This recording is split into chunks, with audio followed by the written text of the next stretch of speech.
Today, we're going to be talking about something that I feel coaches oftentimes overlook that is a huge missed opportunity for them for revenue, for client satisfaction, and also to reduce a lot of the stress on the coach themselves. And this is the client growth pathway. So what exactly do I mean by the client growth pathway? Your client is going to be changing as they go along in their wellness journey or their health or their business journey. They are going to become a different version of themselves. Now, a lot of times what we end up missing is the fact that we can continue to work with that same client in different phases of their journey without having to constantly remarket, without having to constantly bring in new clients into our orbit. So we're getting business from that same client and working with that client along their journey. What a lot of coaches do is they narrow in on a specific part of the journey. So they develop their niche, which is great. If you haven't come up with kind of that group of people that you want to work with, that's the first thing that you need to do. You really need to decide, what type of person am I going to help and serve? Because that will clarify your messaging, how you talk to that person. It will help you with every aspect of your business, from creating programs to creating your landing pages to actually messaging and communicating with those people for content on social media. You do have to know the person that you're working with. However, that same person is going to be changing with time and hopefully with signing up for your programs and your products. Once they go through that initial phase, now they are in the next phase and they still likely are going to want to continue to work with them.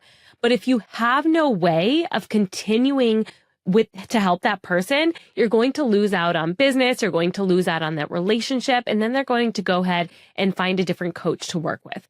So let me give you an example of this. Let's think about a personal trainer as an example. So a personal trainer might bring somebody into their orbit or into their gym, and the first thing that they do is they meet with them one-on-one. So that's one of their products, is this one-on-one coaching where they don't really know the equipment yet. They're not on a program, so they need that defined program. They're not really sure about their goals, so the coach is really helping them create meaningful goals. So those kind of beginner level stages where people first get in with the trainer and they need to kind of develop that routine and that knowledge of form with their exercises and really just hone in on what is it that they're trying to achieve. So that's the beginner program, that one-on-one, high touch, a lot of contact with that person. Now, after that particular person has kind of phased out of personal training, because a lot of times one-on-one or even small group personal training can be very expensive. And so eventually they're going to say, you know what, I kind of know what I'm doing here. We've been reworking or tweaking the program slightly enough that I think that I can continue mostly on my own. So that person at that point, if you allow them to, would just kind of leave your orbit. Now, they might stay at the gym you're working at or that you own, but they're not necessarily going to be doing that one-on-one training anymore. And so you're losing a lot of that revenue, a lot of that income, and losing that relationship potentially. So one thing that a personal trainer could do is they could then move them into a different program, such as a membership or maybe a group coaching program.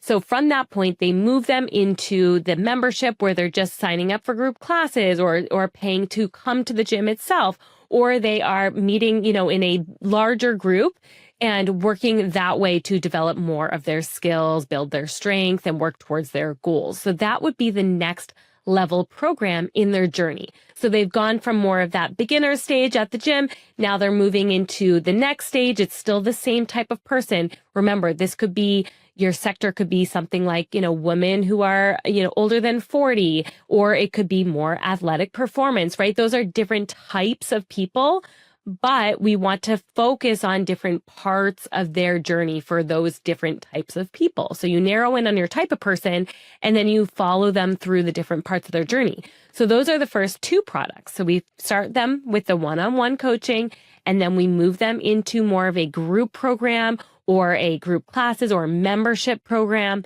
And then after they've kind of tackled that, they might want even more support. So now they're feeling like they're getting really strong. Their body's changing. They're noticing that they're able to do more. And now they want to push it to the next level. So at that point, we could move them more into our elite program, where now we're going into a smaller group, but we're focusing on a different higher level goal, right? And so we're moving that person along their pathway, focusing on their different goals and abilities throughout their client growth journey. So we're not losing that client. And that is huge because client acquisition, bringing in new clients into your orbit, is challenging and often costly. Thank you for watching this short clip. To watch or listen to this episode in its entirety, view the description below. See you next time.